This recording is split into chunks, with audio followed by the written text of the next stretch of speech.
మళ్ళీ కేసీఆర్ ముఖ్యమంత్రి కావాలని రేపు తెలంగాణ తొలి ముఖ్యమంత్రి కేసీఆర్ జన్మదిన సందర్భంగా తెలంగాణ సర్పంచ్ల సంఘం జాయింట్ యాక్షన్ కమిటీ రాష్ట్ర అధ్యక్షుడు సుర్వి యాదయ్య ఈ రోజు రంగారెడ్డి జిల్లా అబ్దుల్లాపూర్ మెట్ మైసమ్మ తల్లికి బోనం సమర్పించి పూజలు నిర్వహించారు. మళ్ళీ కేసీఆర్ ముఖ్యమంత్రి కావాలి, ఆయురారోగ్యాలతో సుఖ సంతోషాలతో ఉండాలి, పల్లెలు అభివృద్ధి చెందే విధంగా గ్రామ పంచాయతీలు రైతులు కార్మికులు సంతోషాలతో ఉండి తెలంగాణ రాష్ట్రంలో వర్ధిల్లాలని కోరుకోవడం జరిగింది.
రేపు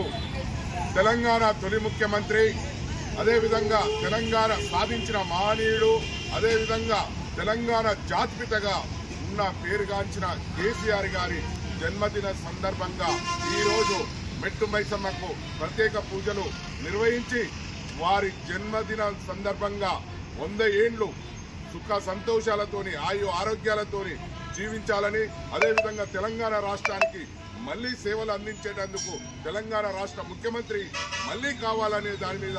ఆకాంక్షతోని ఈరోజు మెట్టు మైసమ్మ అక్కడ ప్రత్యేక పూజలు నిర్వహించి బోనం పెట్టి వారి జన్మదిన సందర్భంగా ఆయు ఆరోగ్యాలతో ఉండాలని ప్రజలతో అదేవిధంగా గ్రామ ప్రజల తరఫున, అదేవిధంగా రాష్ట్ర ప్రజల తరఫున వారికి జన్మదిన శుభాకాంక్షలు తెలియజేస్తూ 100 ఏండ్లు ఆయు ఆరోగ్యాలతో ఉండాలని కోరుకుంటూ జై తెలంగాణ, జై కేసీఆర్. మళ్ళీ కేసీఆర్ ముఖ్యమంత్రి కావాలి, రాష్ట్రం అభివృద్ధి చెందాలి అనే విధంగా ఇలా ఈ దేవుణ్ణి వేడుకొని పూజలు నిర్వహించడం జరిగింది.